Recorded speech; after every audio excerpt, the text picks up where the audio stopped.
Okay. So welcome back everybody to Awesomely Explained. My name is Mr. Flix and today we got Joker's final trailer, and here I am explaining everything that been left unclear in the previous teaser trailers. This new trailer actually focused more on Joker's and Batman's new origin story, as the previous trailers didn't give us much of a plot details but teased little Bruce Wayne. And seriously, everybody is going nuts about this film. Like it's a tragedy film that tells Joker's tragic past. It's not your typical superhero film and it's coming out next month, so we don't have to wait long to see it in theaters. But before that, just an humble request to leave a like on this video because it helps me a lot.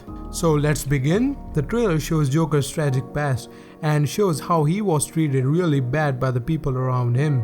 And it is pretty open that movie themes position Joker as the protagonist and Bruce Wayne's dad Thomas Wayne as a self-ascribed antagonist, which makes us even more sympathetic to the Joker character. So trailer opens on Arthur's commute into the Gotham inner city, and the imagery has suggests a class divide that's set in the year 1981, a year when US was reeling from an economic recession and the decay of urban life in the cities like New York, which Gotham was based on. We see Arthur making some funny faces to make this kid giggle. But sadly, society definitely have a limit on how long strangers are okay with you playing with their kids, or any single man who looks like Arthur Fleck. Attention to the detail, even after the mother snaps at Arthur's mid-silly face, he tries to drop his expression, but his distorted smile remains locked, as if the guy is not in control of his own facial muscles. It could be a subtle symptom of his own mental problem. And next we see Arthur tears up his own clown shoes based on the bruising on his back. I think this is after he get beaten in the alley. Maybe he's trying to fix his shoes, like loosen them up, or maybe he's like sneaking some razor blades in his shoes. Or maybe not that. But we gotta talk about the Joker laugh.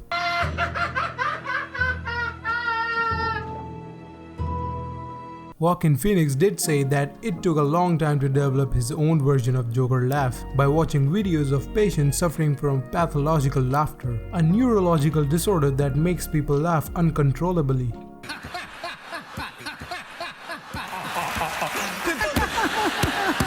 On to the next clip, we see Arthur sitting with his ill mother Penny, seeing Murray Franklin Robert De Niro talk show. The show's host character showing a clip of Arthur at Pogo's Comedy Club. And if you think about this clip that Murray is showing, wouldn't be a viral internet video because this is 1981. So this must be Arthur's submission to the show, and they're using it on show to humiliate him. And that's, my friend, is pretty much effed up. No one's laughing now. You can say that again, pal. Next we see some clown writings that's happening all over Gotham City, and here's a newspaper reporting about some murders that probably committed by Arthur, which inspiring destabilization of fraud, economic condition and class warfare, with the wealthy billionaire Thomas Wayne right in the crosshair of it. And actually there's a small detail here. There's a sign on news that read, "We all are clowns," invoking a possibility that Joker cults are forming here. Maybe that's why Maury Abrams had to let Arthur appear on his TV show. Then we see the trailer most eye-catching moment, Arthur smoking and painting his face with white, and seeing that brush, I don't think that's cosmetic face paint. It looks more like a wall paint or primer, and please don't do this at home. It's not something to use on your face or tongue. It seems like movie has changed several parts of Joker origin. In the comics he got his famous white face and green hair by accidentally falling into chemicals at Ace Lab, but in the movie it just paint on his face. Next, we see Arthur reacts to a grim newspaper front page with a scary looking killer clown on it. Clearly Arthur is thrilled to see his movement catching fire. There is also a Charlie Chaplin Modern Time reference clearly placed during the Wayne Hall scene. Now Modern Times is a classic film that centers around the tramp Chaplin's tragic clown persona, who is similarly stuck in a soul-sucking job, suffering a mental breakdown, inciting class revolt and falling in love. Next on, so Arthur falls in love with Sophie and then smashes his head against a metal grate, probably snatching a medical file away at Arkham State Hospital. Perhaps he's trying to get his mother's medical records, or maybe his own, to prevent criminal record linking to his medical health file. And finally, Thomas Wayne punches Arthur. Thomas Wayne unknowingly creating a villain who will consume his city and later his son. What if that one punch started it all? We later see Joker at back of a cop car which gets smashed by an ambulance. It seems like Joker cult is taking over the city. On next clip, One small thing. Yeah.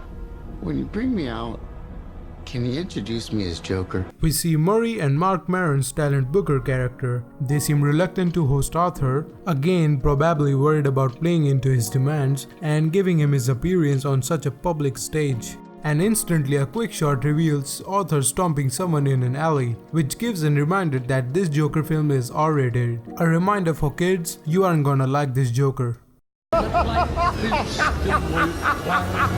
We got our first biggest reveal of Joker and Batman's new origin story, with a quick shot of some writing going on outside a movie theater, and there it is, a little Bruce Wayne and his father Thomas Wayne and his mother. Martha, why did you say that name? Please, stop! Why did you say that name?